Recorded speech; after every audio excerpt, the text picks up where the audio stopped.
chicos, ¿me escuchan bien?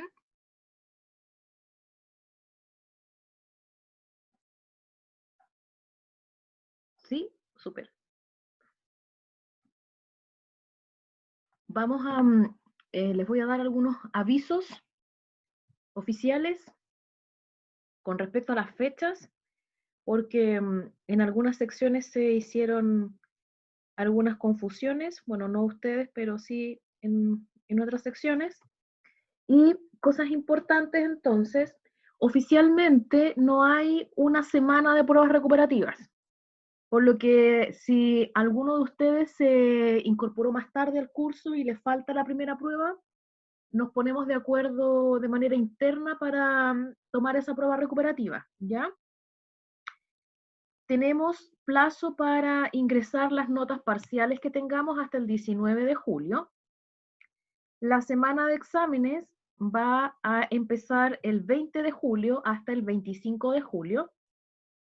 La semana de exámenes de repetición parte el 27 de julio y termina el 1 de agosto, ¿ya? Las notas, el plazo final para subir las notas de los exámenes es hasta el 2 de agosto, en el caso de que den examen de repetición. La prueba 2 que tenemos fijada entonces para la semana del 6 de julio, es decir, nos tocaría el martes 7 de julio, se mantiene en esa fecha y a la semana siguiente vamos entonces a planificar alguna actividad recuperativa en el caso de que alguien la necesite porque falte alguna nota, ¿ya? Y esa semana también deberían ustedes tener, deberían entregar el proyecto final completo, ¿ya? Porque hoy día van a entregar el resumen, entonces esa semana me tendrían que entregar el trabajo completo para que yo lo pueda revisar y tengan sus notas entonces antes del 19 de julio, ¿sí? Entonces ahí aclaradas algunas fechas, porque andaba dando vueltas por ahí un calendario antiguo que no era el oficial, ¿ya?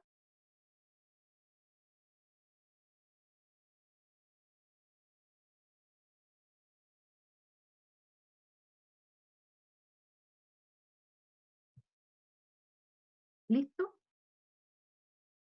Un 5, la nota de exhibición es un 5, que fue la nota que se fijó el año pasado por el petitorio que ustedes hicieron. Así que hasta el momento yo veo que casi todos estarían eximiendo, pocos estarían dando examen.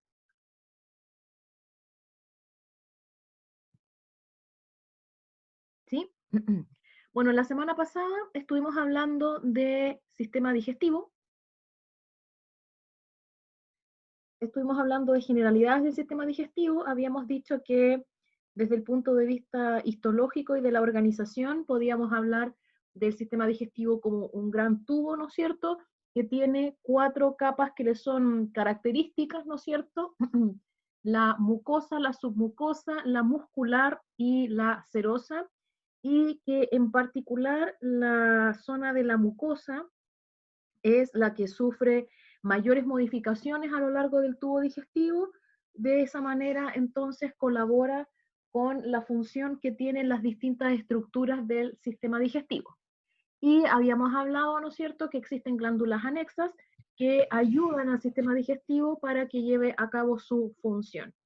Y finalmente estuvimos hablando de algunas patologías que ocurren en el tubo digestivo, en particular hablamos, ¿no es cierto?, de la gastritis producida por Helicobacter pylori, ¿ya? Eso es un breve resumen de lo que vimos la semana pasada. No sé si hay alguna duda con respecto a eso.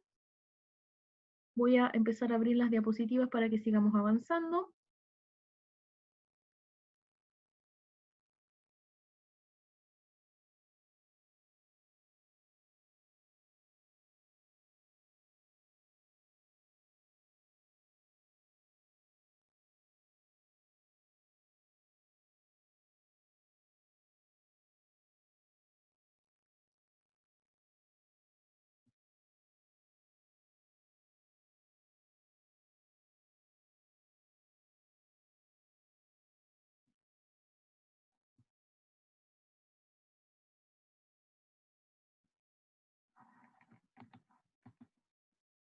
¿No? Parece que no.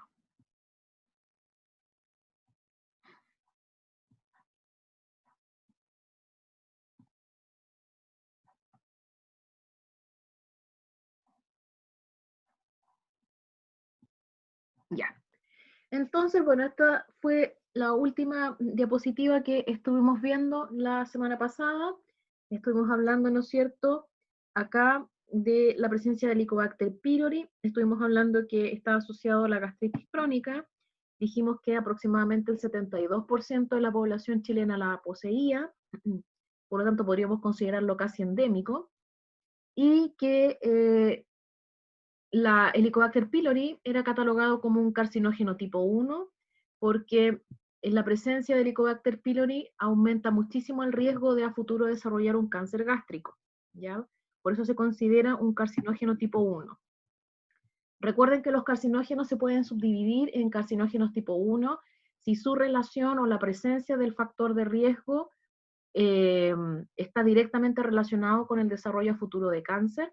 Y desde ese punto de vista solo existen dos microorganismos hasta el momento confirmados como carcinógenos tipo 1. Uno de ellos es el Helicobacter pylori y el otro es el virus papiloma, ¿no es cierto?, causante del cáncer cervicuterino.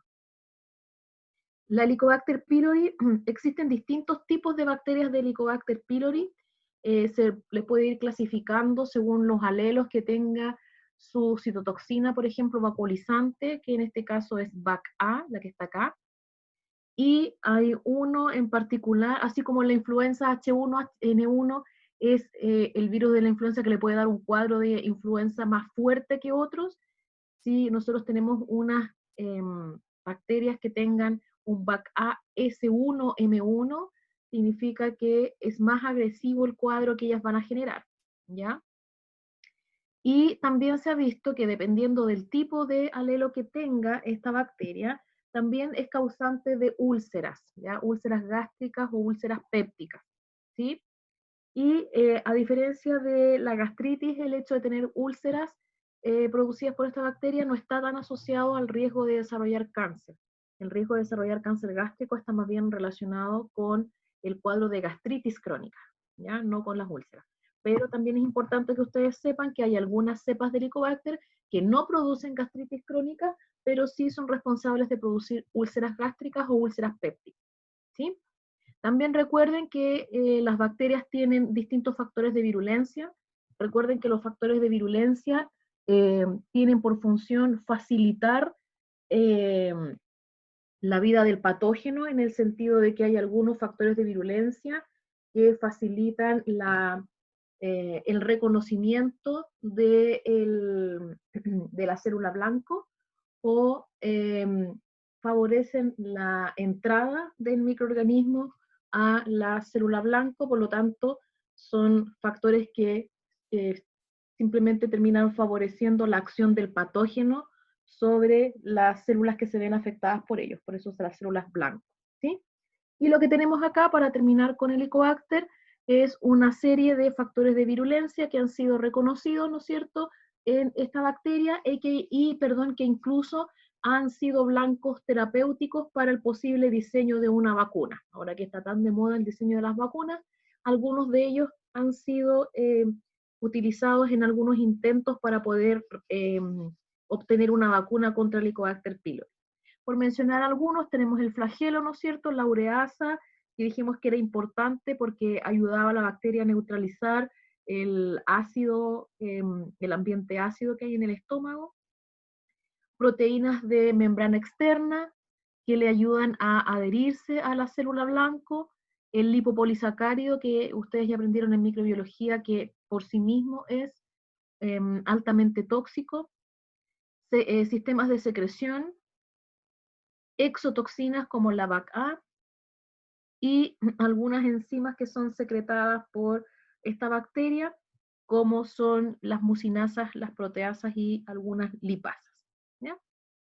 Con eso entonces cerramos lo de Helicobacter y el estómago. ¿Por qué? Porque ahora vamos a pasar rápidamente a cáncer gástrico. Ya lo vimos cáncer en general, ¿no es cierto?, hace varias semanas atrás, casi al inicio de este curso. Entonces, simplemente recordar que lo que vimos para cáncer también se aplica para cáncer gástrico. Simplemente vamos a hablar un poquito de algunos factores de riesgo y algunos detalles que son específicos del cáncer gástrico, ¿ya? Como lo vimos en cáncer en general, existen factores de riesgo. Eso también implica que hay factores de riesgo particulares para el cáncer gástrico. No podemos dejar de mencionar aquellos factores genéticos que provienen de la historia familiar, pacientes con cáncer gástrico que hayan tenido dentro de sus familiares casos previos de cáncer gástrico, no solamente de cáncer gástrico, sino también de otros cánceres, pero el hecho de haber tenido parientes con cáncer gástrico aumenta la incidencia en un 2 a 3 veces con respecto a alguien que no ha tenido parientes, perdón, con esta patología. Fíjense que de manera interesante, no sé si han escuchado ustedes las noticias relacionadas con el COVID. Hace unos días atrás salió un reportaje en la tele diciendo que aquellas personas que tenían grupo sanguíneo tipo A era más probable que desarrollaran casos severos, que se agravara la enfermedad por el COVID-19. Y fíjense que aquí también hay una alta correlación entre la gente que desarrolla cáncer gástrico es del grupo A y genera también cuadros de cáncer gástrico más agresivos. Por lo tanto, al parecer, tener grupo sanguíneo tipo A también es un factor de riesgo genético para el desarrollo de cáncer gástrico. Obviamente que existen factores ambientales que pueden incidir en el desarrollo de cáncer gástrico. Tenemos la alimentación, ¿no es cierto? Ahí hay una asociación, va variando, por supuesto, como dice la diapositiva en cada país, pero alimentos muy salados, alimentos muy condimentados, el abuso de carnes rojas, por mencionar algunos, y más que el consumo de carnes rojas, tiene que ver con los procedimientos que se utilizan para preservar la carne y para preservar también los embutidos. En algunos países se usan nitratos y nitritos para mantener por más tiempo la carne fresca, porque usted sabe que cuando un animal muere, cuando nosotros que somos animales morimos también, eh, a los pocos minutos se produce el rigor mortis. Por lo tanto, los animales que son sacrificados para obtener la carne rápidamente deberían pasar por el proceso de rigor mortis, pero se agregan ciertos compuestos que retardan el endurecimiento, evitan el endurecimiento de la carne, ¿no es cierto? Porque a nadie le llamaría la atención comer carne dura.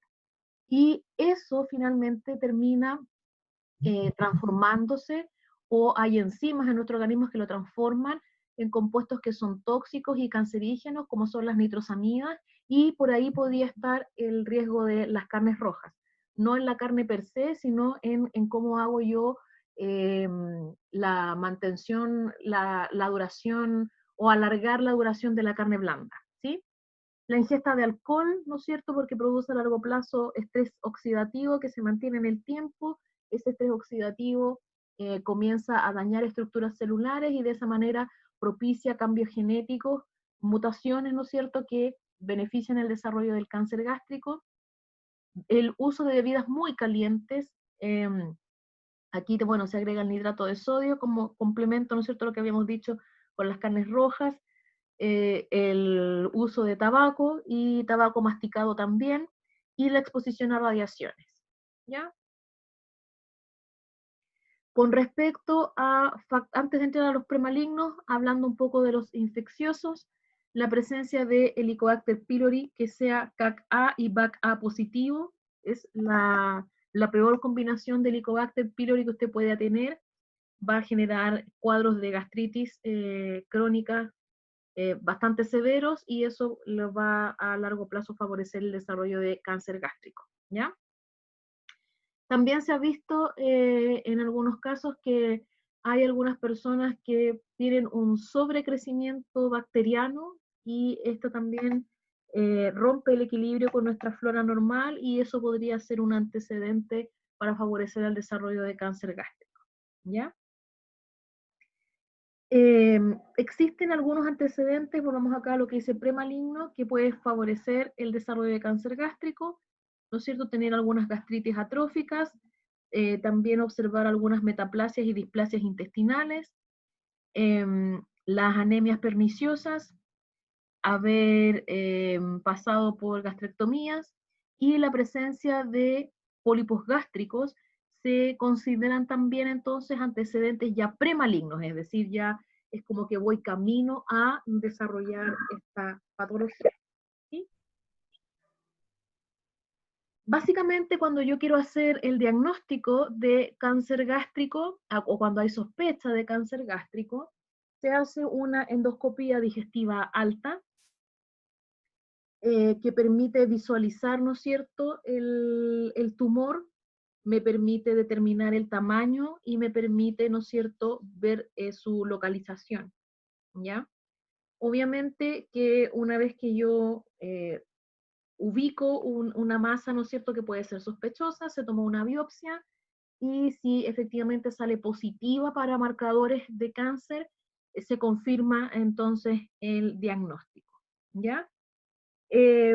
También puedo utilizar una tomografía de contraste, ¿no es cierto? Un famoso TAC, para confirmar los hallazgos de la endoscopía, o suele suceder que a veces la endoscopía no me revela todavía la masa tumoral, pero yo la puedo observar por una tomografía con contraste, así que puedo utilizar entonces ambas técnicas para el diagnóstico, ¿sí? Si ustedes se fijan aquí, hay una foto tomada, ¿no es cierto?, de un examen endoscópico, una endoscopía digestiva alta, y justamente ahí donde está indicando la flecha es donde puedo observar, ¿no es cierto?, que está la masa tumoral.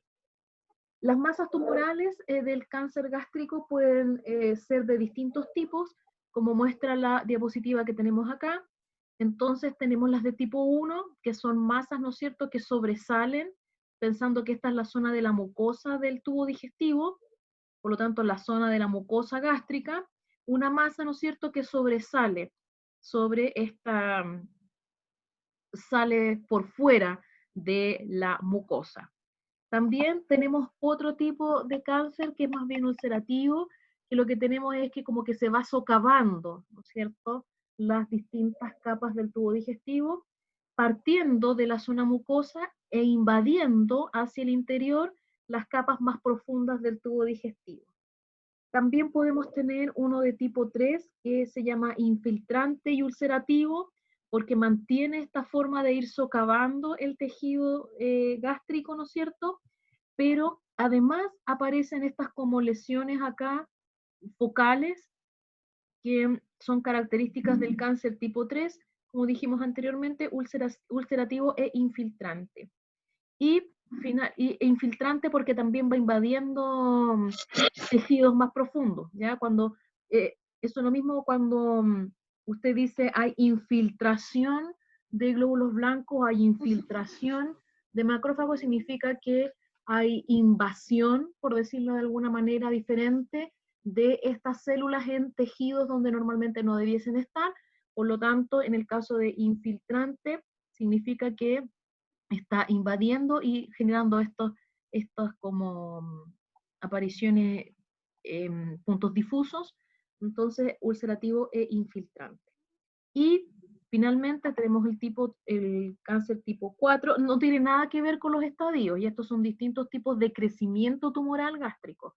No tiene nada que ver con la etapificación del cáncer, que va desde 0 a etapa 5, ¿ya? Aquí son tipos de crecimiento tumoral que se observan en cáncer gástrico, para que no nos confundamos con lo que vimos en cáncer anteriormente, cuando clasificábamos, ¿no es cierto?, el grado de invasión de un cáncer desde 0 hasta 5, ¿ya?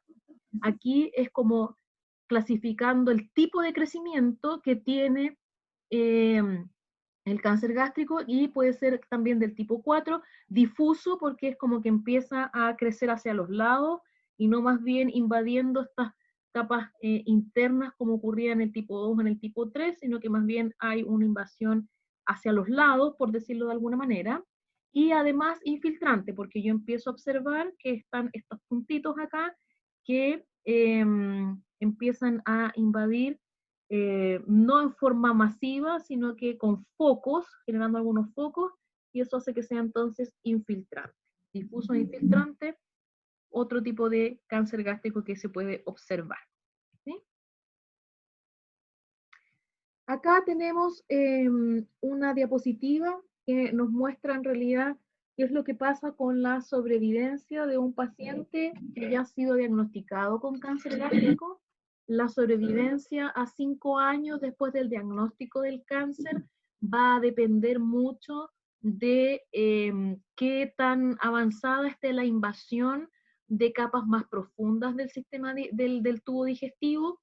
Por ejemplo, si a usted le encuentran un tumor del tipo mucoso, es decir, que solo está invadiendo la capa más interna de, del tubo digestivo, ¿no? La que está en contacto con el alimento que va pasando por él, la sobrevivencia es bastante buena y tiene de un 92 a un 99% de sobrevida en los próximos 5 años, ¿ya?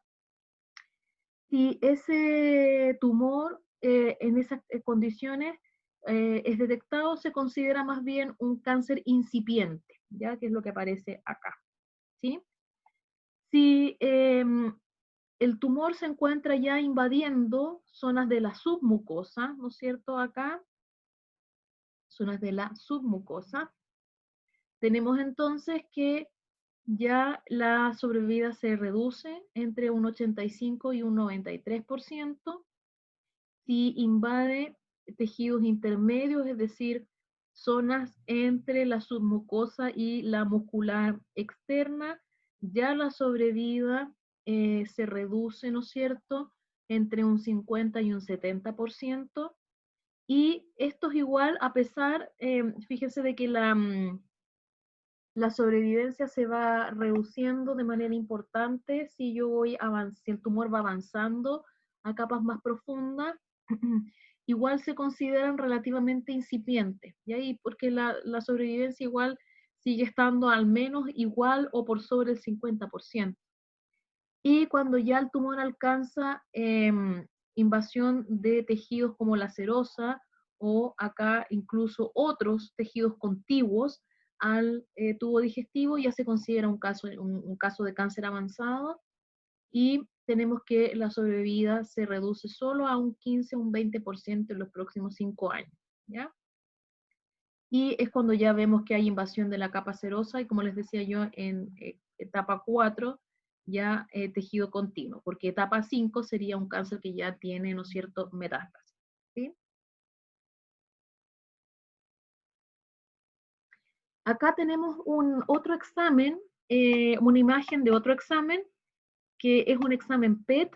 Es un examen bastante caro. En Chile, de hecho, existen solo 2 máquinas de examen PET que se pueden realizar. Uno está en la Fundación Arturo López Pérez y la otra está en la clínica alemana.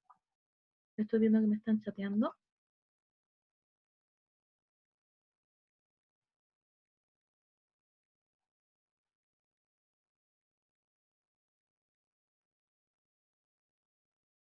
Ah, buena pregunta.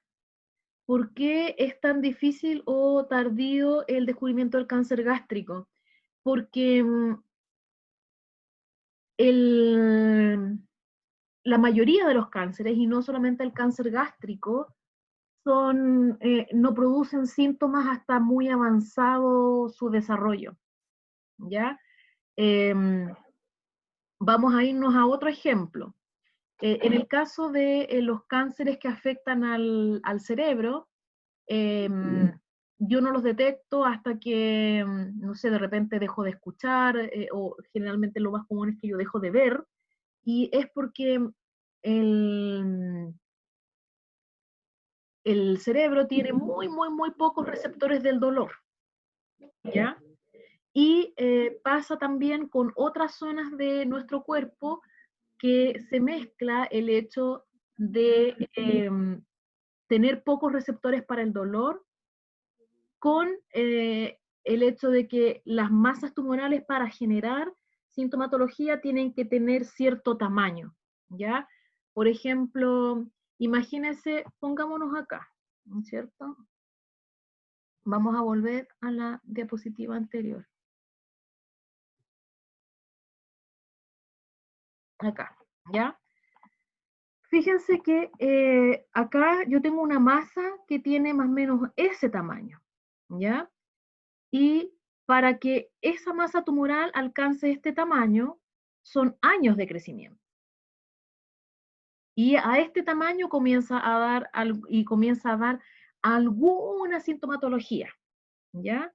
No, no siempre da sintomatología, ¿ya? Entonces tiene que ver mucho también con el tamaño, ¿no es cierto?, del tumor, la zona en la cual se origina, ahí podríamos estar relacionando si hay o no hay suficientes receptores del dolor, y para darle una tercera alternativa, tenemos que, voy a volver bien atrás, acá, tenemos que volver a la histología del tubo digestivo, ¿ya?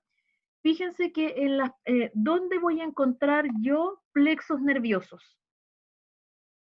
Aquí, en la submucosa, o aquí, ¿no es cierto?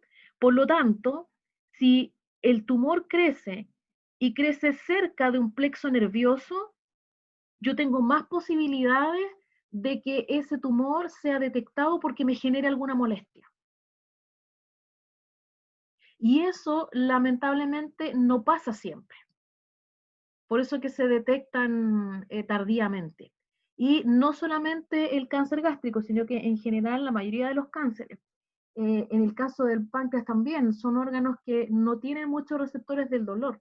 Entonces se mezcla el hecho de que el tumor va a empezar a generar sintomatología cuando ya incluso escape un poco del órgano primario en el cual se originó el tumor inicial.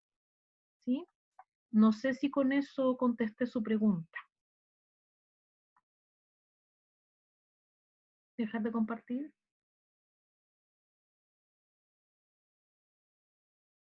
¿Sí?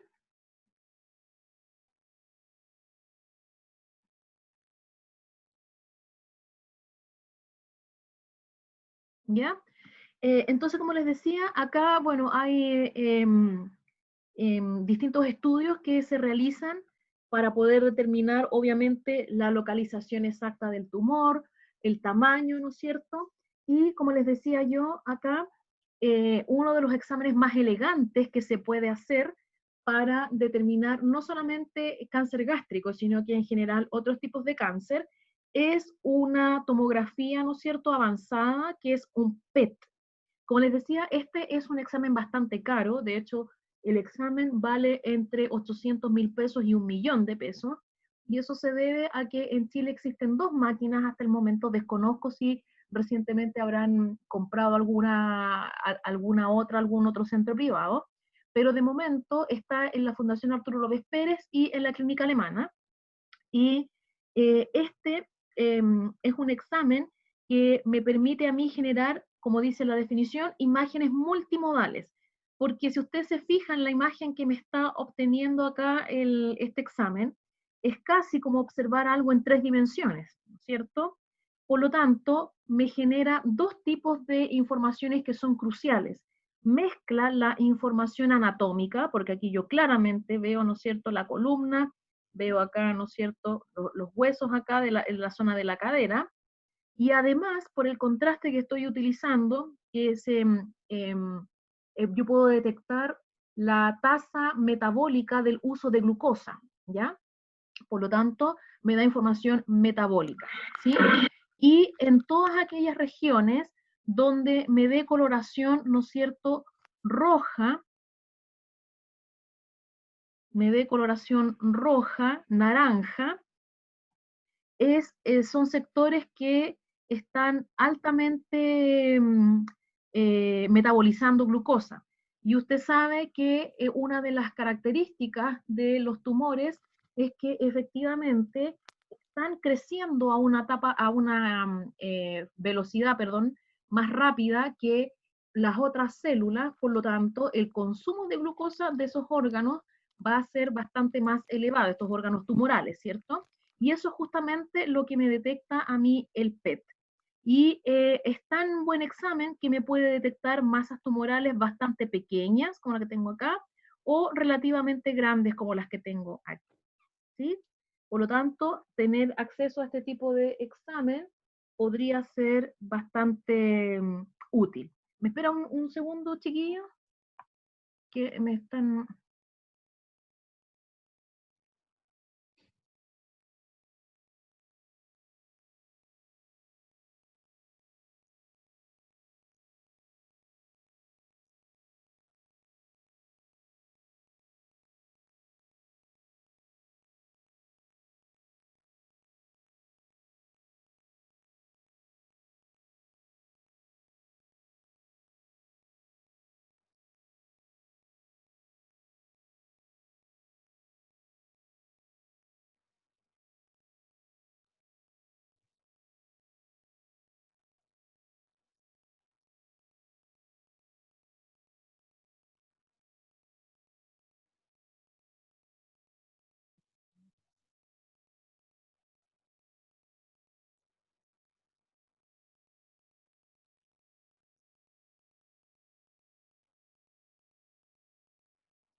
Ya, chicos, perdón la interrupción, es que cuando uno está en la casa pasan cosas y nos estaban trayendo un pedido, ¿ya? Entonces, eso entonces con el PET, ¿ya? De hecho, si usted, hasta el momento, la mejor herramienta que tenemos para poder descubrir tempranamente un cáncer es este tipo de exámenes. Por ejemplo, podría ser bastante útil en el caso del cáncer de mama, ¿no es cierto? Sobre todo para mujeres que vienen de familias donde el cáncer de mamas ha sido un problema familiar. Por lo tanto, si yo tengo antecedentes familiares de varias mujeres dentro de mi familia que han tenido cáncer de mama, como prevención, yo podría perfectamente hacerme este examen y detectarlos bastante a tiempo, ¿ya? Sin embargo, obviamente que la limitante es el precio que tiene el examen, ¿ya? Finalmente aquí tenemos distintas estrategias que podemos utilizar para determinar la localización, ¿no es cierto? Ya sabemos que la endoscopía, el PET nos puede servir, que lo mencionamos recién, una tomografía computarizada. La tomografía computarizada además me permite determinar el tamaño y la infiltración. Puedo determinar metástasis mediante el TAC también, mediante el PET, ¿no es cierto? Mediante examen físico, hay algunos que incluso ya sobresalen y yo los puedo tocar. Eso no es muy bueno porque significa que el tumor tiene un tamaño bastante grande. Eh, Radiografías de tórax, radiografías también, generalmente cuando hay sospecha de cáncer gástrico se hacen radiografías de la zona torácica y abdominal. Eh, y bueno, en algunos casos se puede hacer una laparoscopía de tipo diagnóstico. ¿Ya? Eso es con el cáncer gástrico. ¿Alguna duda o pregunta de lo que hemos visto hasta ahora?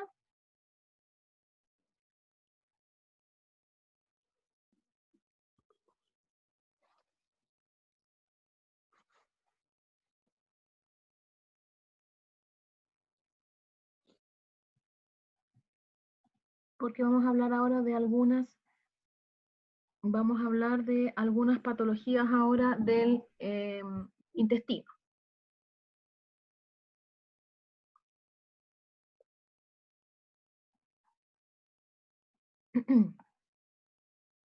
Ya. Sigamos entonces acá con respecto a eh, algunas patologías entonces que pueden afectar al intestino. Dijimos, ¿no es cierto?, que podíamos tener infecciones inflamaciones a causa de infecciones.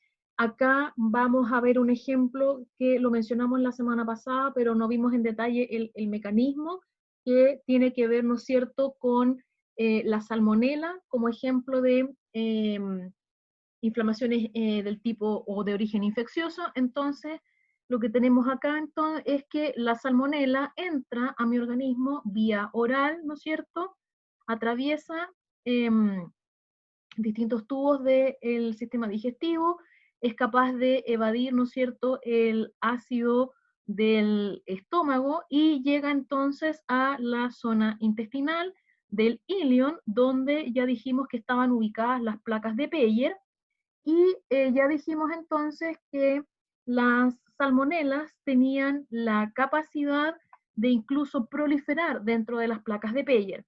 Y cuando eso ocurre, yo puedo observar que hay una hipertrofia de las placas de Peyer, ¿ya? ¿Cómo entra, antes de que llegue a las placas de Peyer, cómo entra la salmonela? La salmonela tiene una célula blanco de receptora, ¿no es cierto?, que son las células M. A estas células las utiliza como blanco para poder invadir el epitelio intestinal, ¿no es cierto? Aquí se detecta la presencia de la salmonela, hay activación de macrófagos, ¿no es cierto?, que van a eh, atacarla, ¿no es cierto?, para fagocitarla.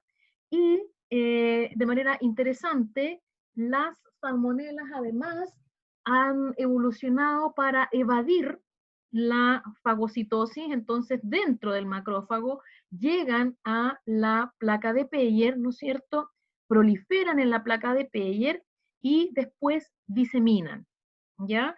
Y cuando diseminan, es decir, cuando empiezan ya a llegar a haber tanta bacteria que son capaces de invadir ahora otras células, es cuando comienzan entonces a aparecer la sintomatología, ¿no es cierto?, característica de un cuadro entérico, ¿no es cierto?, diarrea, fiebres, vómitos, náuseas, y también comienza la invasión a otros tejidos, como el hígado y el vaso también. Ya, por lo tanto, yo podría haber inflamación del hígado y también inflamación del vaso frente a un cuadro infeccioso por salmonela, ¿ya? Y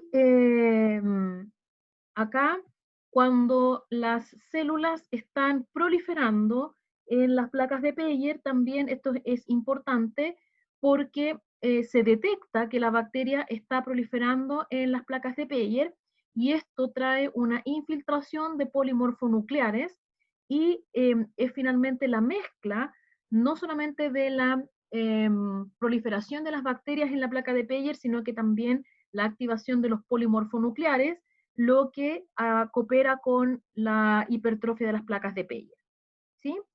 Y esto a su vez trae, ¿no es cierto?, como tenemos una respuesta del tipo polimorfonuclear, estos son de respuesta inmuninnata, genera respuesta inflamatoria.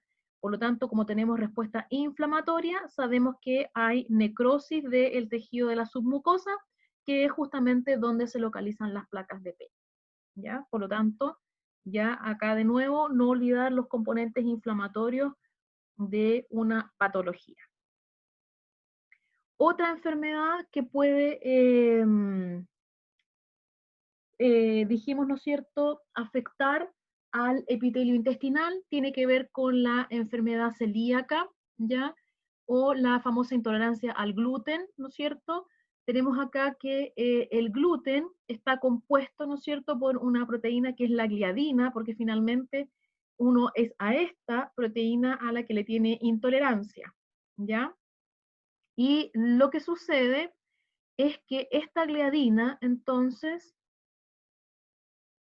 interactúa con una proteína que es importante para las uniones que se producen en el epitelio, estas uniones estrechas que ustedes vieron en los epitelios, ¿no es cierto?, en histología, que son estas uniones estrechas o llamadas tight junctions, ¿ya? Que es lo que tenemos acá, ¿sí? Entonces, ¿qué es lo que va a ocurrir acá? Va a ocurrir que la gliadina interactúa con la sonulina que es importante para mantener unido al epitelio, y lo va a hacer a través de un receptor que tenemos acá, que es el MID, o sea, el MID88, ¿ya? El problema es que al activarse este receptor MID88, tenemos entonces que lo que se genera frente a la presencia de la gliadina es respuesta inmune innata. Y usted sabe que la respuesta inmune innata es del tipo inflamatoria. Por lo tanto, eso va a generar que se inflame el epitelio intestinal, ¿sí? A la vez, como interactúa con la zonulina, que es la responsable de mantener la unión en las células que forman el epitelio, esto hace que se rompan estas tight junctions, ¿no es cierto?, estas uniones estrechas, haciendo que el espacio que quede entre un enterocito y el siguiente aumente. Por lo tanto, la gliadina ahora es capaz de penetrar a través de esta separación que se produjo en el epitelio intestinal y de esa manera llegar a invadir la zona acá de la submucosa, donde nuevamente activa a células profesionales presentadoras de antígenos que nuevamente van a liberar citoquinas del tipo inflamatorio, la que finalmente termina generando cambios en la morfología de las células intestinales en este caso, y pierdo, fíjense acá, la estructura, sobre todo lo que se ve más afectado tiene que ver con la zona del epitelio absortivo, ¿no es cierto? Se deforma la célula, por decirlo de alguna manera, por lo tanto pierde su capacidad absortiva, y eso explica por qué muchos enfermos celíacos entonces sufren de diarrea, porque en el fondo pierden la capacidad de absorber nutrientes, ¿ya? Por la respuesta inflamatoria que se genera, ¿sí? ¿Alguna duda o pregunta con respecto a este?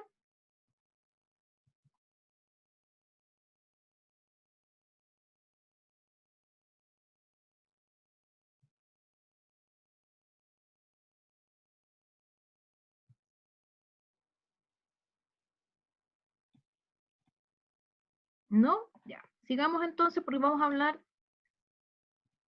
en general acá de estas enfermedades infecciosas de manera general, ¿no es cierto? Dimos el detalle un poquito de lo que pasaba con Salmonella, pero este cuadro que tenemos acá básicamente es un resumen que nos explica qué es lo que pasa con las enfermedades infecciosas intestinales, ¿ya?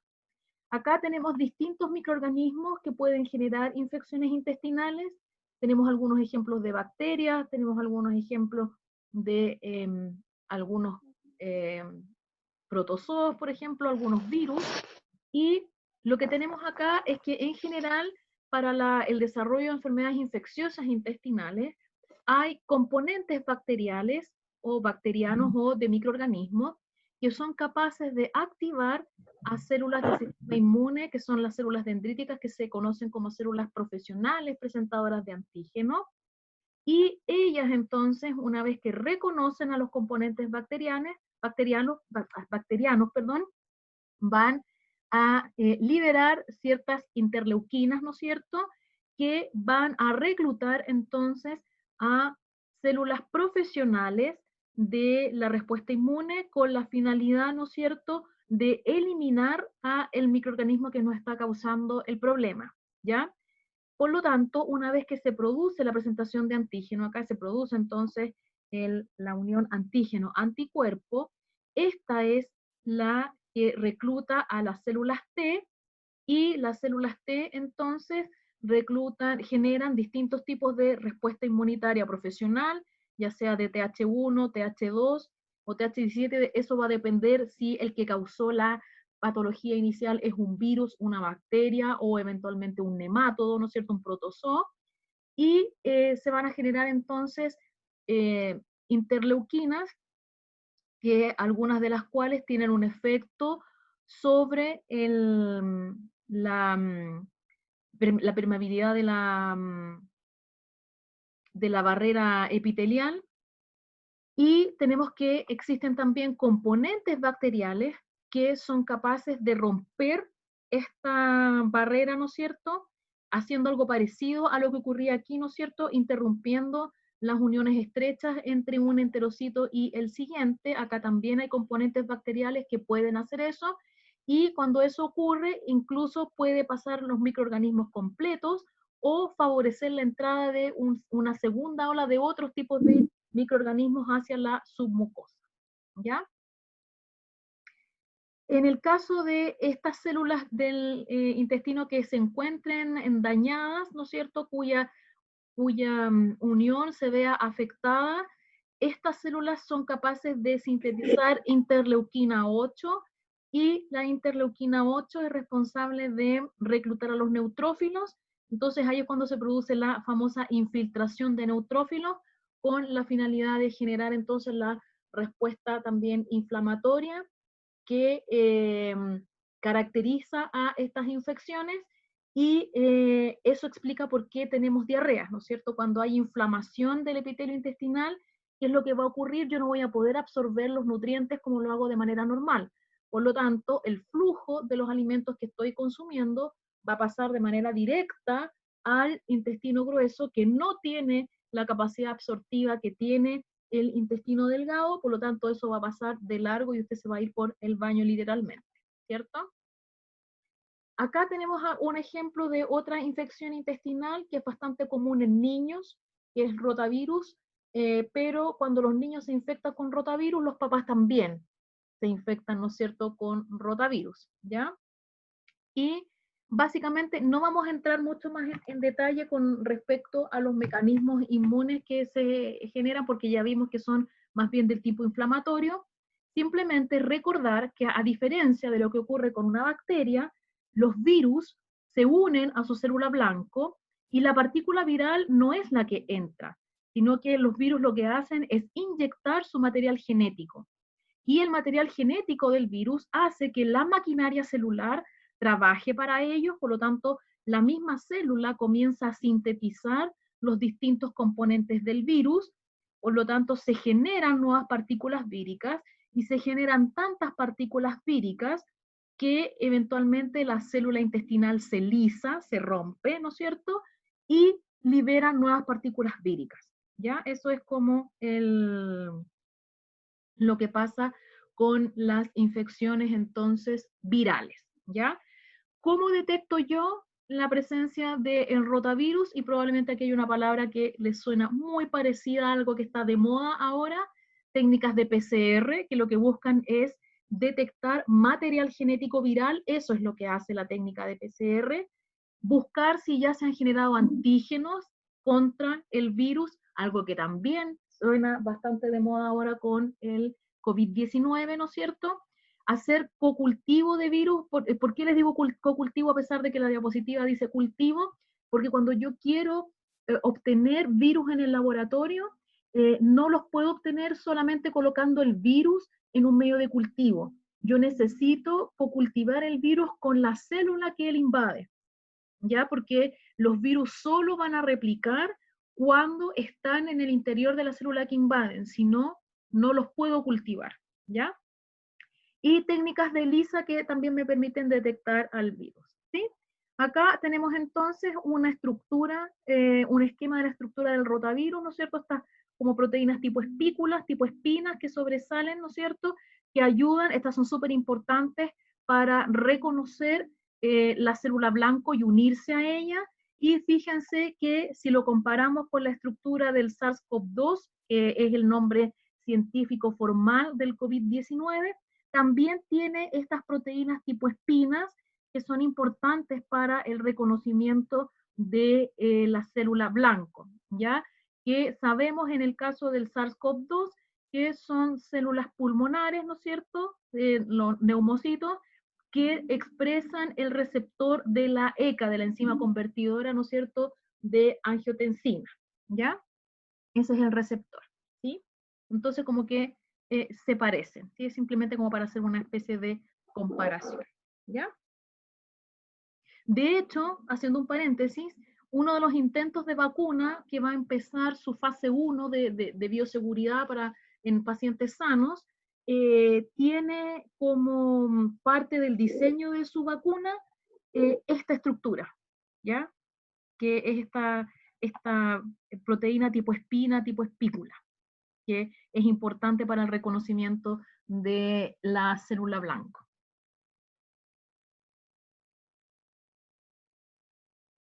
Para ir entonces, para seguir con patologías del sistema digestivo, hablando entonces de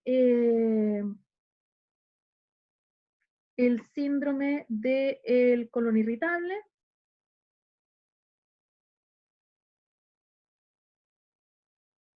Y vamos a ver entonces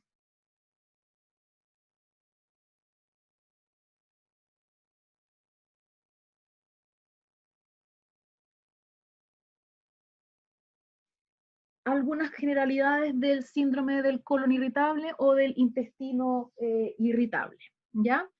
Y básicamente lo que tenemos acá es que es una condición crónica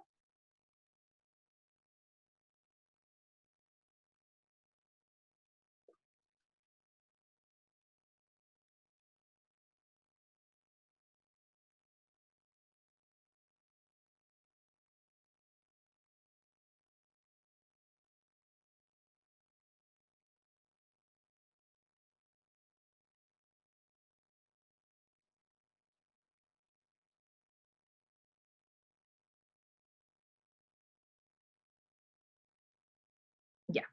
Entonces es una condición crónica que compromete la calidad de vida de las personas porque suele dar cuadros dolorosos, ¿no es cierto?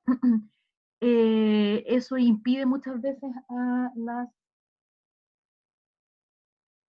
personas, ¿no es cierto?, ir a su trabajo, los dolores son más o menos fuertes, es la enfermedad gastrointestinal que se diagnostica más frecuentemente, se caracteriza por distensión abdominal, flatulencia y bastante dolor abdominal, y la verdad es que en distintos pacientes se generan distintas sintomatologías, ¿ya? Tenemos, por ejemplo, que hay personas que tienen el síndrome del intestino irritable y presentan diarreas, hay otras que tienen estreñimiento, o hay personas que tienen alternancia entre estas dos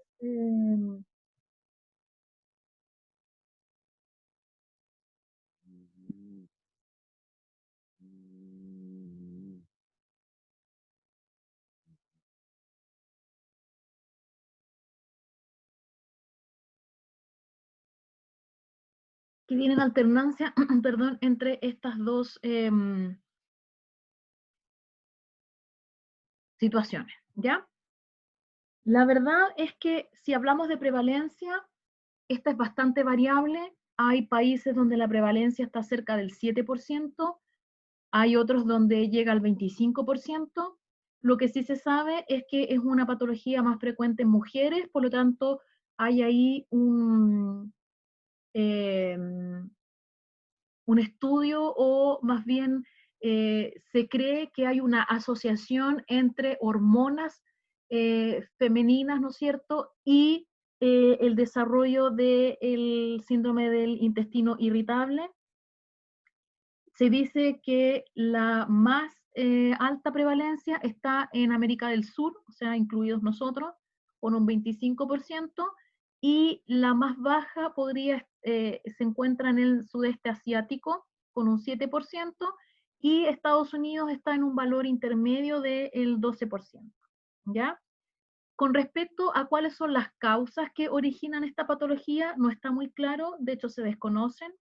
Generalmente su origen podría asociarse a problemas con la motilidad intestinal, por lo tanto podría haber un efecto sobre la tonicidad de la musculatura lisa, que es parte estructural del intestino, y eso podría entonces generar el problema del síndrome del colon irritable. También hay muchos estudios que hablan de estrés psicológico, pero hay otros estudios que dicen que en realidad el estrés psicológico no sería la causa, sino que sería serían problemas de la tonicidad muscular que se agravan en situación de estrés, y recientemente se han hecho estudios donde han visto que hay alteraciones de la respuesta inmune intestinal que podría estar causando la enfermedad, principalmente modificando la permeabilidad del intestino, aumentándola, y lo último que se ha descrito es el rol que podría jugar la microbiota intestinal en el desarrollo del síndrome del intestino irritable, porque se sabe que nuestro tracto digestivo está compuesto de lo que antiguamente se llamaba la flora normal, que ahora se le llama microbiota, y que para mantener una microbiota sana yo necesito que haya cierta variabilidad en cantidad de bacterias, en número de bacterias, y en los distintos tipos de especies que conforman la microflora intestinal. Por lo tanto, desequilibrios que se produzcan en la microflora, como por ejemplo aumento de Candida albicans, podrían estar relacionados con el síndrome del intestino irritable o colon irritable, ¿ya? Y aunque les suene raro, hay incluso algunos investigadores que están trabajando en lo que es trasplante de heces fecales desde una persona que tiene una microflora intestinal normal hacia una que la tiene alterada, con la finalidad de disminuir la sintomatología y tratar el colon o intestino irritable, ¿ya? Así que para que vea las distintas alternativas que se barajan para estudiar el colon, tratar más bien que más que estudiar el síndrome del intestino irritable. ¿Ya? Esto ya lo vimos. Voy a dejar de compartir acá.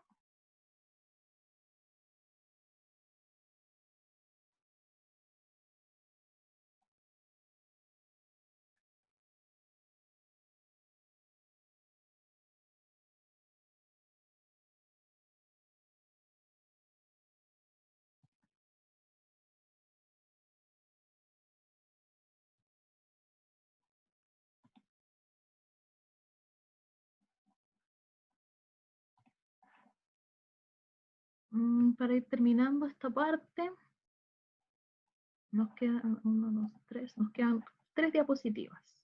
A ver. 4 diapositivas. Vamos a hablar en realidad de, acá, de cáncer de vesícula biliar, porque en Chile las tasas de cáncer de vesícula biliar son más elevadas que en otros países, por lo tanto es un caso de estudio interesante para nosotros, ¿ya?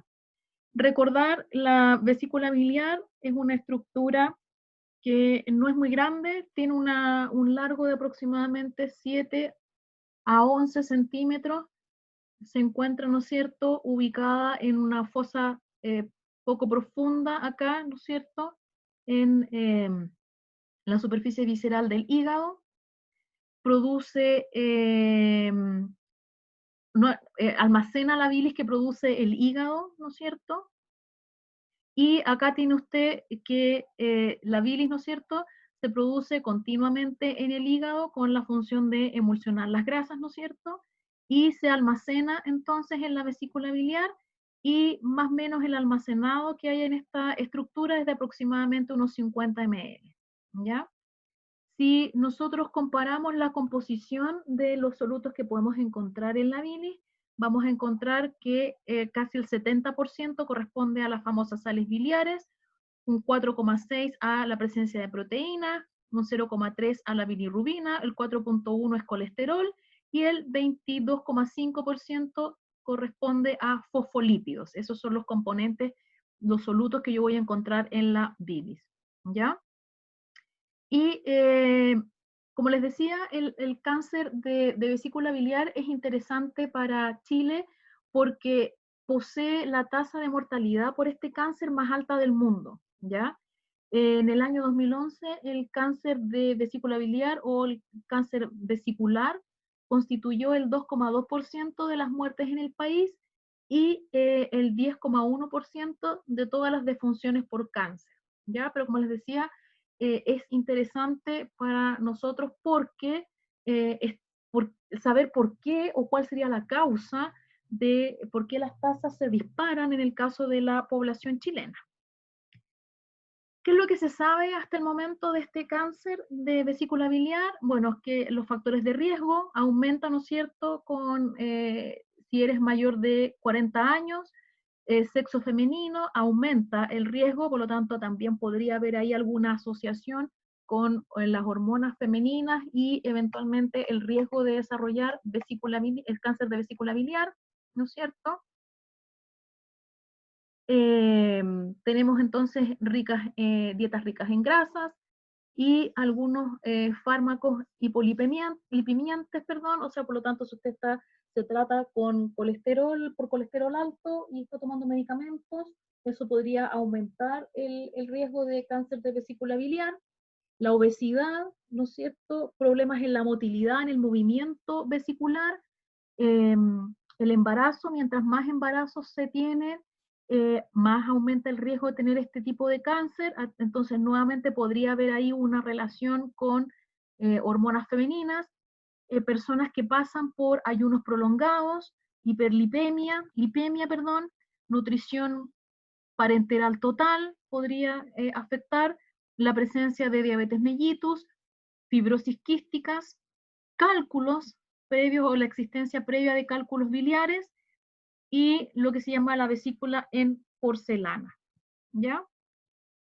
¿Qué características tiene este carcinoma en particular? Corresponde a la quinta enfermedad maligna gastrointestinal más común en países occidentales. Solo el 2 al 4% de todos los tumores malignos gastrointestinales, o sea, dentro de lo que son los cánceres gastrointestinales, no es el más importante. De nuevo, sigue siendo más común en las mujeres. Aumenta, dijimos en la diapositiva anterior, el riesgo sobre los 40 años, pero la incidencia se hace máxima sobre los 70 años de edad. Es un tumor bastante agresivo, porque fíjense que cuando analizábamos la tasa de mortalidad del cáncer gástrico a 5 años, eh, iba a depender, ¿no es cierto?, de el sector, ¿no es cierto?, que estuviese invadido por este tumor. Fíjense que la tasa de supervivencia a los 5 años es de un 5%, incluso más baja que en el caso del cáncer gástrico, que ya se considera un tumor agresivo. ¿Y por qué se cree que es tan agresivo? Porque propagaría rápidamente a través de los vasos linfáticos, que ahí tenemos varios, y de ahí a las venas, y de hecho ahí causaría entonces eh, invasión directa de otros tejidos. Dentro de la vesícula biliar, ¿no es cierto? Em, el origen del tumor está en el epitelio, ¿no es cierto? Es un adenocarcinoma, es decir, el carcinoma de vesícula biliar más común entre el 80 y el 90% de los casos serían adenocarcinomas de vesícula biliar, ¿ya? Y que usted sabe entonces que es un tumor que se originó en el epitelio de la vesícula biliar, específicamente en la zona donde están las glándulas, ¿no es cierto? Adeno, ¿sí?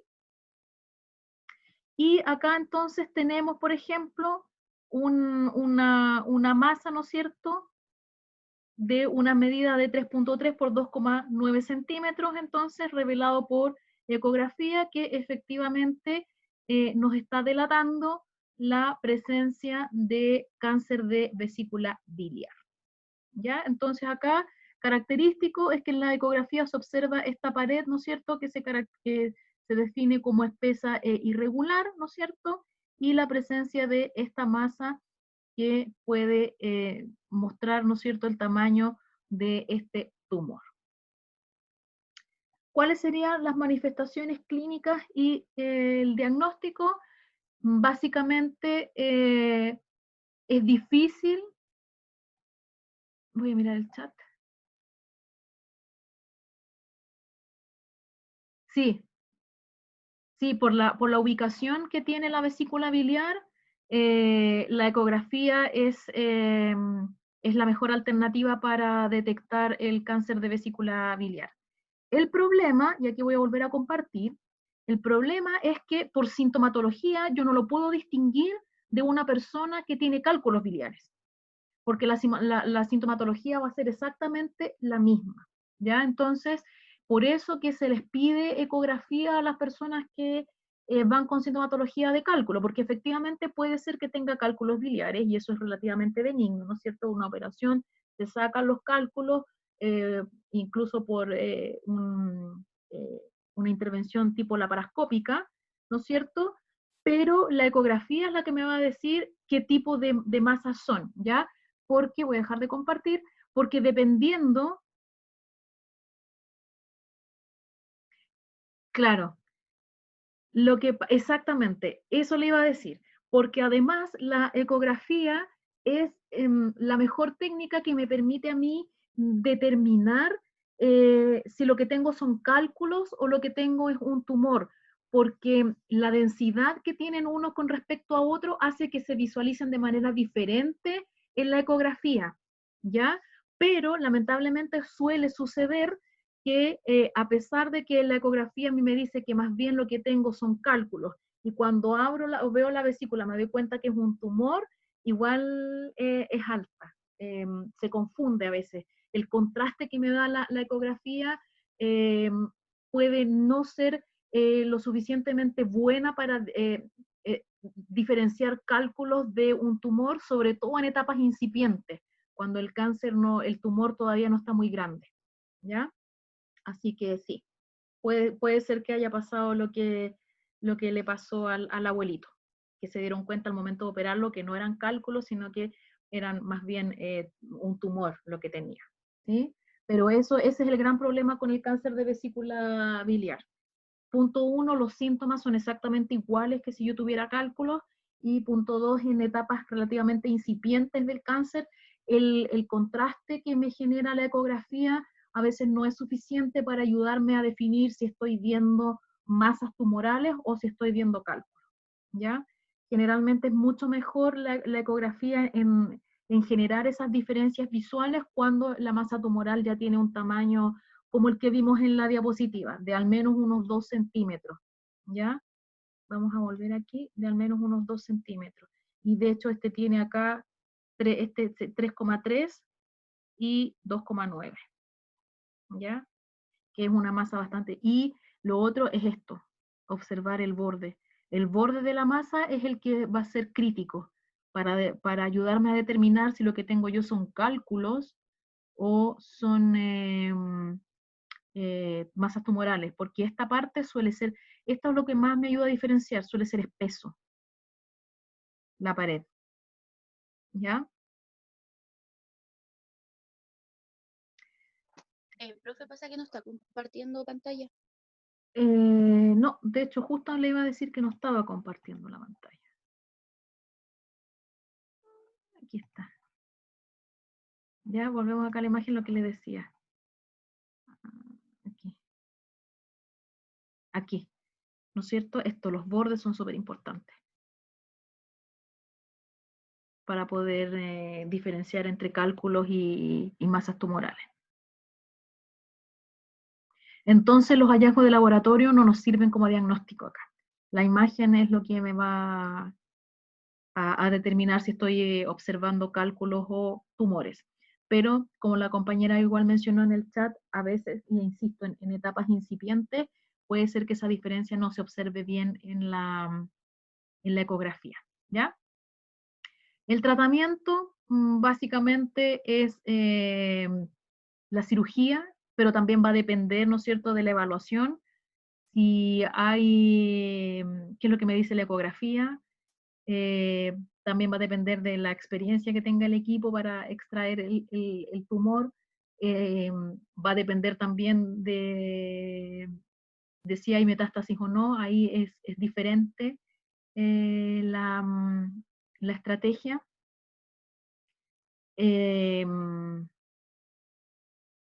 Obviamente que cuando yo voy a determinar que lo que voy a hacer es una cirugía, hay una serie de exámenes que tengo que hacer para ver si efectivamente el paciente que voy a someter a la cirugía cumple con los requerimientos mínimos, entonces se le hacen análisis de la presión arterial, ¿no es cierto? Se le hace un perfil bioquímico, se ve la bilirrubina, las fosfatasas, ¿no es cierto? El grupo sanguíneo, el grupo RH, cómo está la glicemia, cómo está la función renal, el electrocardiograma, que básicamente son todos los exámenes que se le piden a una persona que se va a someter a una cirugía, ¿ya? Y obviamente que va a depender, si lo que hay es cálculos, obviamente que ahí va a depender del tamaño del cálculo, la cantidad de cálculos, si finalmente se saca el cálculo o si lo que se hace es extirpar la vesícula. Y por supuesto, dependiendo del tumor, el tamaño del tumor, eh, uno determina si saca solo la masa tumoral o si saca la vesícula biliar. Generalmente lo que se hace es extraer la vesícula en el caso de cáncer.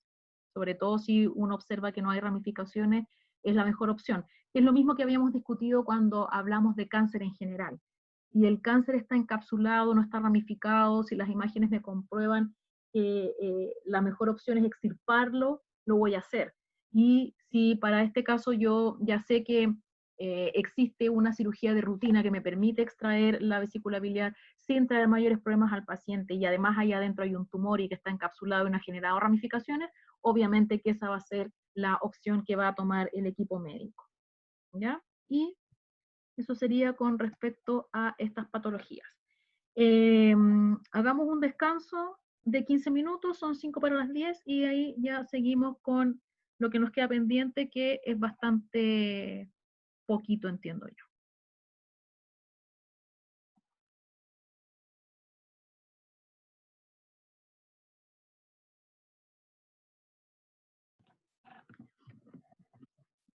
Nos queda poquito. Algunas cosas que se quedaron en el tintero, ¿no es cierto? Cuando hablábamos de las infecciones, ¿no es cierto?, intestinales, eh, una de las sintomatologías comunes, independiente de que la infección intestinal sea por rotavirus o sea por salmonela o por otros enteropatógenos, el síntoma más característico son las diarreas y los vómitos, ¿ya? Por lo tanto, se nos quedó en el tintero hablar un poco de qué es lo que pasa con el manejo de estas patologías, ¿sí? Obviamente que yo voy a tener distintas estrategias para tratar la diarrea si yo sé cuál es el organismo que la está causando, si es un virus o si es una bacteria. En el caso de las bacterias voy a utilizar antibióticos, ¿no es cierto? Como lo que sale acá en el punto 3. Si es un virus y existe algún medicamento, algún antiviral, voy a ocupar el antiviral. Eh, y en el caso, estas medidas generales y comunitarias tiene que ver también con el número de personas que se ven afectadas, ¿ya? Porque, por ejemplo, hace años atrás, ahora que estamos en pandemia, no tan grave, ¿no es cierto?, pero de manera interna, en Chile y Perú hubo un gran brote de vibrio cólera, por lo tanto, se tomaron también medidas comunitarias, ¿no es cierto?, para tratar de aislar los casos que estaban produciendo esta epidemia, digamos, más localizada. Y eso también yo lo puedo utilizar como estrategia para controlar la patología, insisto, en el caso de el número de personas afectadas, también las medidas generales y comunitarias involucran mucho de lo que se nos está recomendando ahora, el buen lavado de manos, el uso de desinfectantes, el uso de cloro para limpiar, ¿no es cierto?, los baños en este caso, ¿no es cierto? Entonces también se hacen medidas generales y comunitarias. Y por supuesto, para evitar la deshidratación, se aconseja el uso de terapia de hidratación vía oral. Actualmente existen, como vimos, ¿no es cierto?, al principio del curso, soluciones que son rehidratantes y que por lo tanto tienen por función recuperar los electrolitos que hemos ido perdiendo, así como el agua que hemos ido perdiendo. Y para eso tenemos distintas alternativas, un plan A de una estrategia de reposición de líquidos que se puede hacer en casa. Para eso existen, ¿no es cierto?, recetas que están publicadas por la OMS, que son fáciles de realizar en casa y que la podemos utilizar, ¿no es cierto? Repasemos un poco la composición de la solución hidratante que vimos al principio del semestre, que tenía un poco de sal, tenía un poco de azúcar, tenía algo de citratos, ¿no es cierto? Y tenía agua hervida, por lo tanto, lo podemos utilizar como estrategia. Y en el caso, ¿no es cierto?, de algo más avanzado, podemos recurrir a soluciones rehidratantes que están disponibles a la venta en las farmacias, ¿cierto? Así que eso es la estrategia para evitar la pérdida de líquidos, para evitar la pérdida de electrolitos y también tratar al agente causal con antivirales en el caso de los virus o con antibióticos en el caso de que el agente causal sea una bacteria, ¿ya? Y acá tenemos entonces cómo se prepara un litro de solución rehidratante, ¿no es cierto? Muy parecido al que preparamos nosotros, bueno, al que analizamos porque no lo pudimos preparar a principio del semestre, ¿ya? Entonces, eso con respecto a cómo se maneja y nos queda pendiente hablar de los sangrados que pueden afectar al tubo digestivo y nos queda hablar de pancreatitis y con eso estaríamos terminando esta parte de digestivo y recuerden que solo nos quedan 2 clases más antes de la prueba, ¿ya? Los sangrados del tubo digestivo pueden ser sangrados del tubo digestivo alto o del tubo digestivo bajo y puede originarse en venas o no, ¿ya? Entre el 25 al 30% de los pacientes con cirrosis presentan sangrado del tubo digestivo alto. En el caso de la mortalidad, podemos tener que el 30% de las personas puede morir por causa de este episodio. Y también encontramos que hay un porcentaje no menor del 40% donde el sangrado cesa de manera espontánea. Y en el 40% de los casos ocurre que hay resangrados, ¿ya?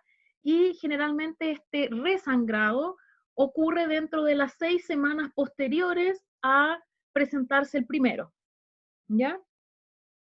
Estos sangrados, ¿no es cierto?, con origen en las varices, eso se refiere, en las venas, variceal, ¿no es cierto?, se genera porque aparecen varices, ¿no es cierto?, esofágicas, por ejemplo, en el tubo digestivo alto, o también pueden ser causa del aumento de la tensión portal, o por lo tanto, hipertensión portal, como dice esta diapositiva, ¿sí?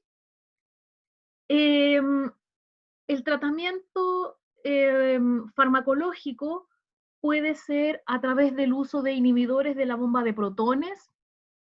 Esto se hace para poder aumentar el pH gástrico.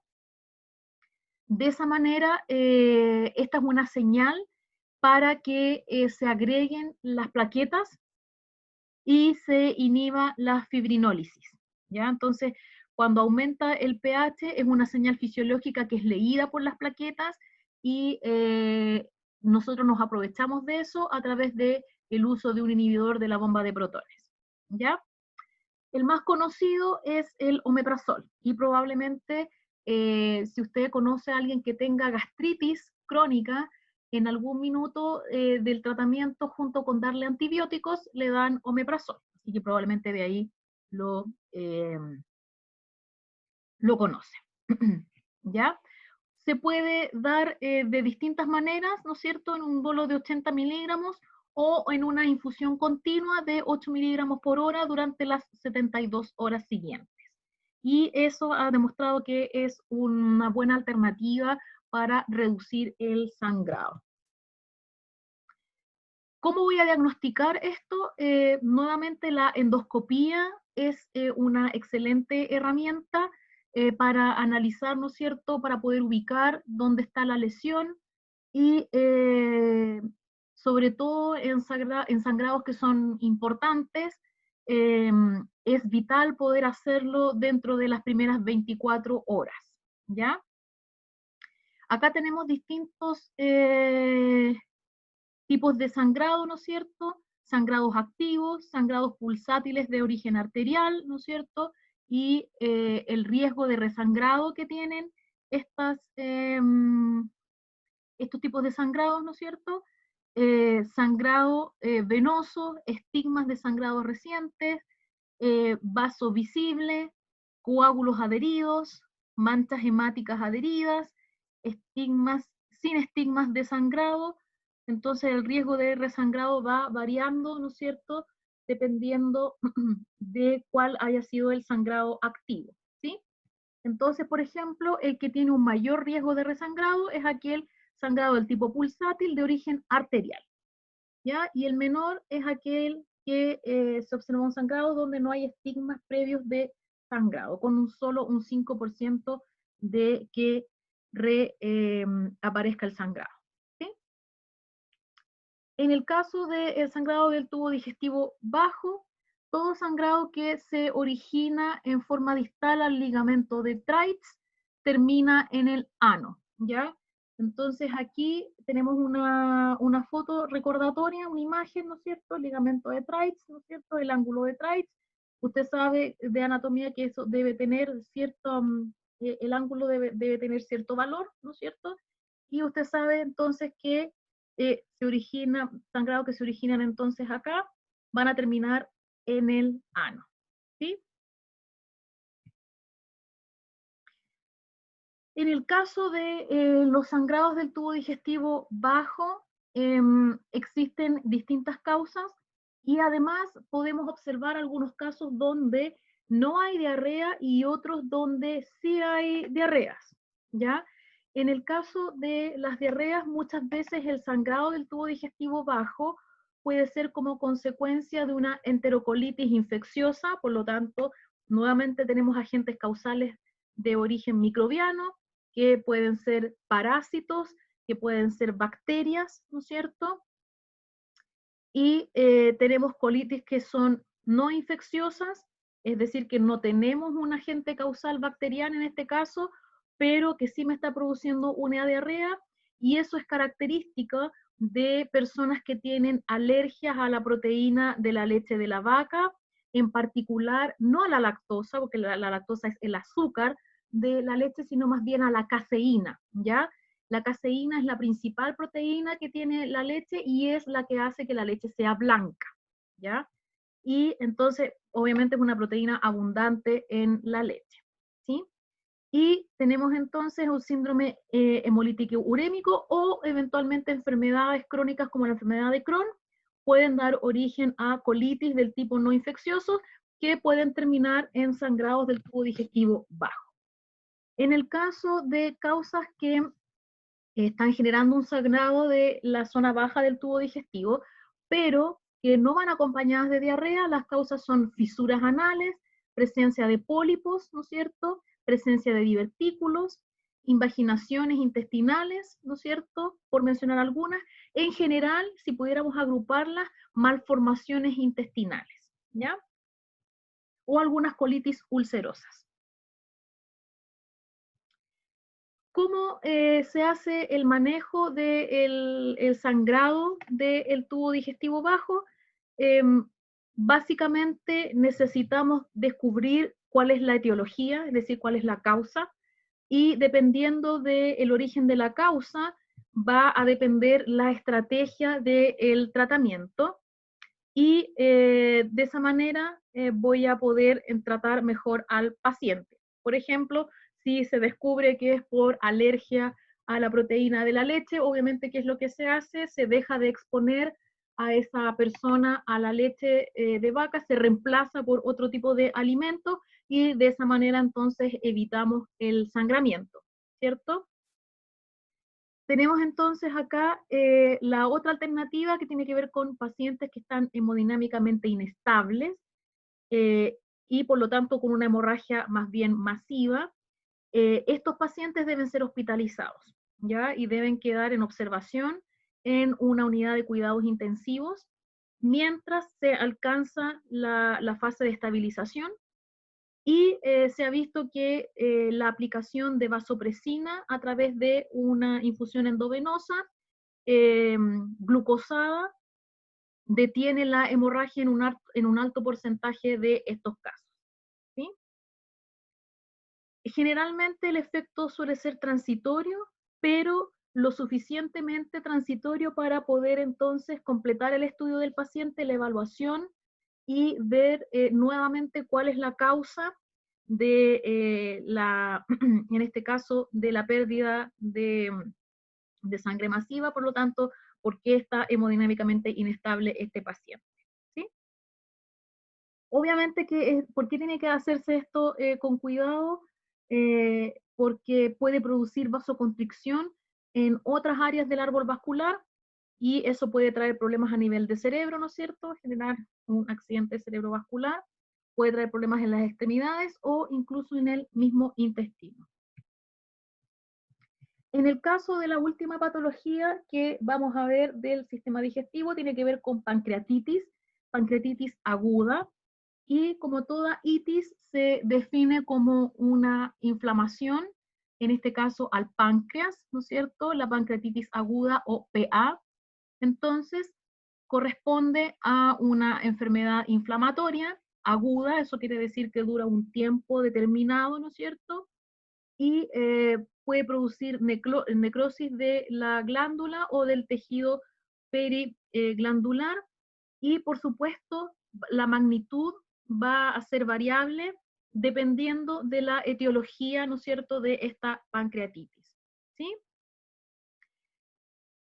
Podría yo clasificar las pancreatitis básicamente en dos formas, una que es edematosa, que es de curso clínico favorable, y otra que es necrohemorrágica, que es la que suele causar complicaciones y evolucionar a un estado más grave, ¿ya? Entonces esos son los dos tipos de pancreatitis aguda.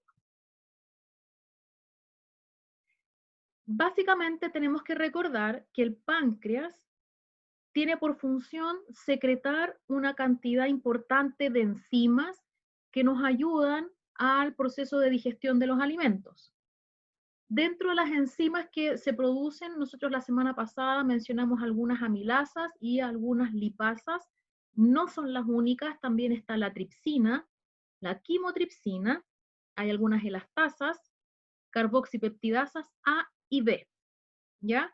Todas estas, casi todas estas enzimas que se producen en el páncreas tienen función lítica, es decir, lisis, rompen, ¿ya? Y generalmente son sintetizadas en forma de precursores que se activan, ¿no es cierto?, eh, cuando son liberadas, pero que están inactivas en el jugo pancreático, cuando están dentro del páncreas. De esa manera, yo protejo al propio páncreas de la autodigestión por causa de estas enzimas, porque el páncreas como tejido también tiene lípidos, también tiene carbohidratos, ¿no es cierto? También está compuesto por proteínas, que si alguna de estas enzimas se activara en el interior de él, perfectamente podría producir la ruptura o la lisis de estos componentes bioquímicos, y eso es lo que justamente no queremos, ¿ya? En el caso de las manifestaciones clínicas relacionadas con la pancreatitis, el más característico es un dolor abdominal. Fíjense que aparece aproximadamente en el 90, incluso más, por ciento de los casos. Suele ser de aparición brusca, suele ser un dolor intenso, y está ubicado en el hemiabdomen superior. ¿Y qué es lo que ocurre? Es que cuando a mí me duele, ¿qué voy a tomar? Un analgésico o, como una aspirina, por ejemplo, que no me va a disminuir el dolor, ¿no es cierto? O algún otro antiinflamatorio, algún otro remedio contra el dolor, no me va a funcionar.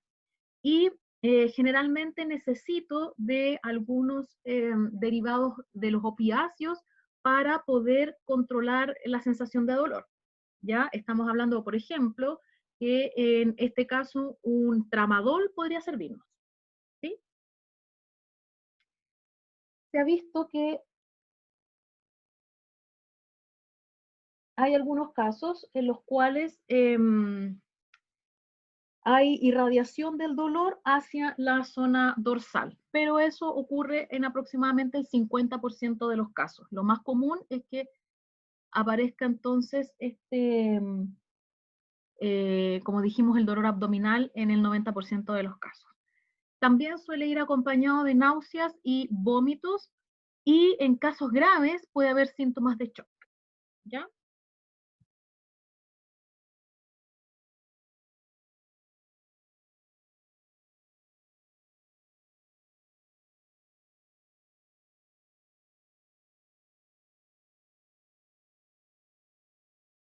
¿Ok? ¿Qué es lo que vamos a hacer? Cuando tenemos sospechas de pancreatitis, ¿no es cierto?, con la sintomatología que hablamos en la diapositiva anterior, yo voy a tomar exámenes de laboratorio para analizar la presencia de amilasas y lipasas séricas.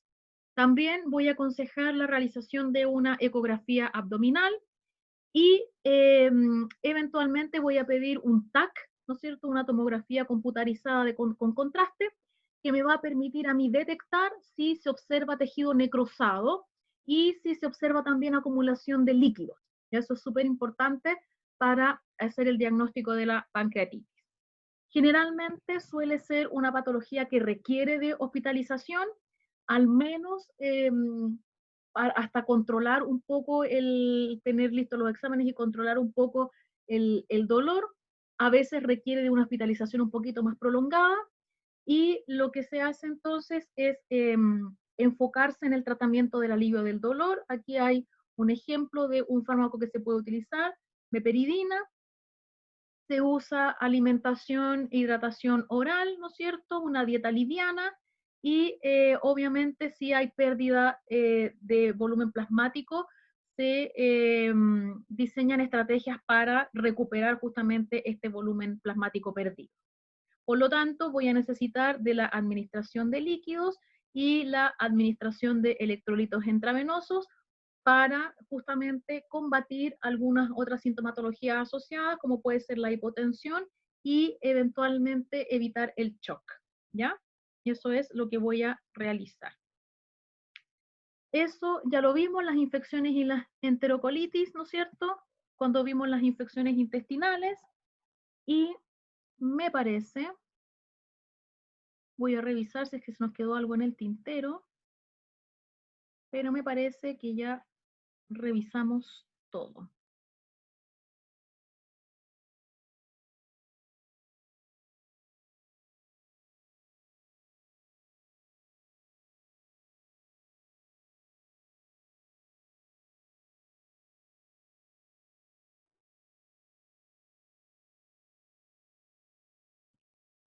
¿Sí?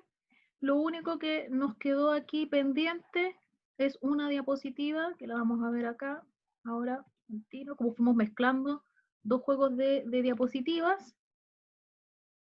Es el síndrome disentérico, que se define como una evacuación numerosa, compuesta por moco y sangre, va acompañada, ¿no es cierto?, de fiebre, ataque de estado, al estado general, con mucho dolor, con cólicos, con pujo y tenesmo, y el mecanismo entonces de el microorganismo, el agente causal de este síndrome va acompañado de destrucción por respuesta inflamatoria, citotóxica de la mucosa del colon, y eso es entonces este mecanismo de destrucción mediado por respuesta inflamatoria es la causante de la presentación de la sintomatología clásica de este síndrome, ¿ya?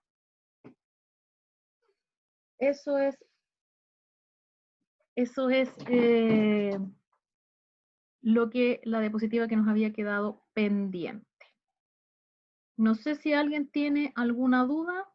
Los dos sets de diapositivas que tenían la materia de sistema digestivo ya están arriba en el aula virtual. Yo ahora voy a subir el audio de la clase, y no sé si hay alguna duda, pregunta. Recuerden que esta semana tenían que entregar el resumen de sus proyectos. Si están complicados todavía con el tiempo, les puedo dar hasta el día de mañana al mediodía para que me lo entreguen.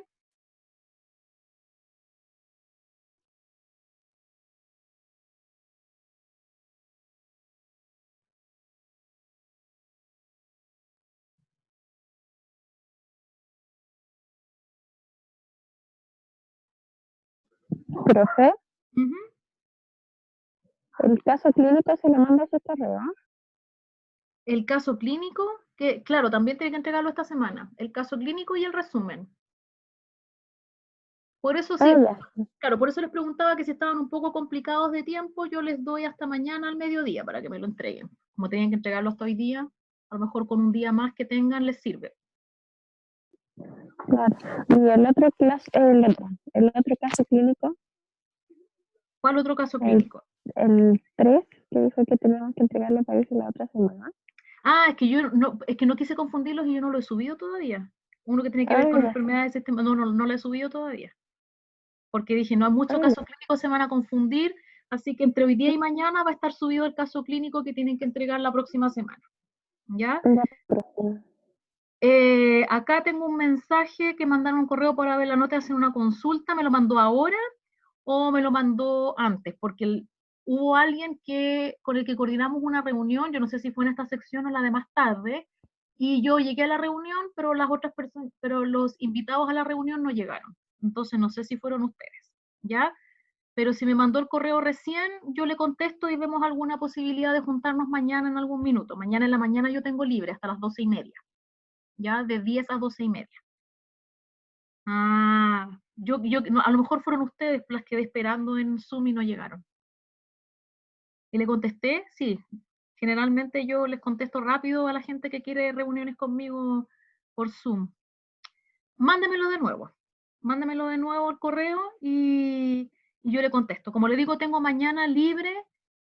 A las 12:30 tengo una reunión. Tengo libre de 10 a 12 y después tengo libre de 12:30 a 1:30. ¿Ya? Para que nos juntemos mañana. Mándeme el correo y yo le mando cuáles son los horarios disponibles y ahí coordinamos ojalá para mañana, para que no se demore más con eso. ¿Ya?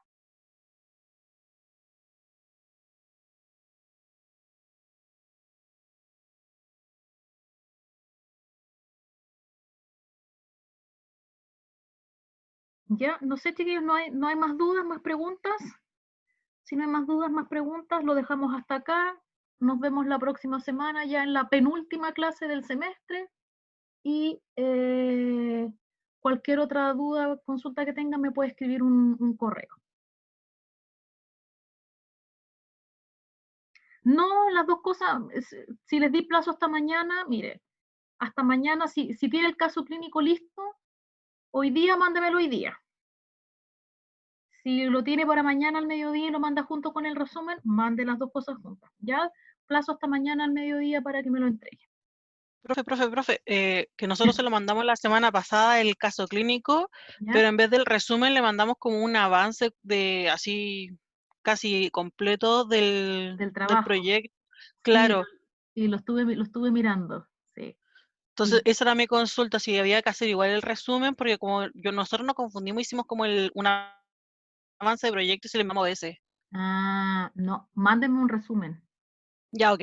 Sí, porque si yo reviso eso y veo que no hay resumen, les voy a hacer descuento porque no hay resumen. Porque lo importante de esta parte es el resumen, para ver, porque el resumen me va a permitir a mí ver si están bien enfocados o no en la realización del trabajo. ¿Ya? Así que Ya, mándemelo. ok, profe. ¿Ya? Sí, pero vi que usted me mandó, vi su mail con las dos cosas.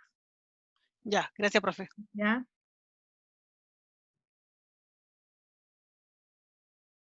¿Alguien más? ¿Alguna duda? ¿Pregunta? Dígame. No, si se están trabajando en grupo, mándeme, usted misma, por ejemplo, Valentina, mándeme el resumen y me dice cuáles son los integrantes del grupo, igual como lo han hecho siempre. Sí, por algo han trabajado en grupo. Mándeme solo uno por grupo.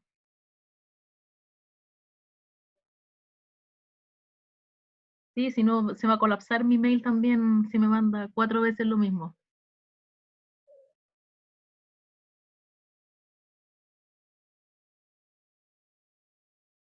Eso. Ya pues chiquillos, lo dejamos entonces hasta aquí, nos estamos viendo. Empiecen a estudiar porque es harta la materia que va a entrar para la segunda prueba, ¿eh? No sé si ya miraron, pero es harta.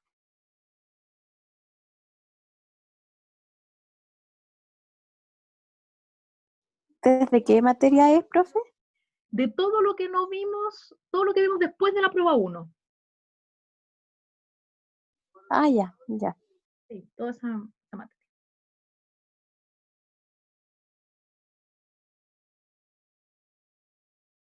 Ya, nos vemos entonces. Chao a todos. Que tengan buena semana.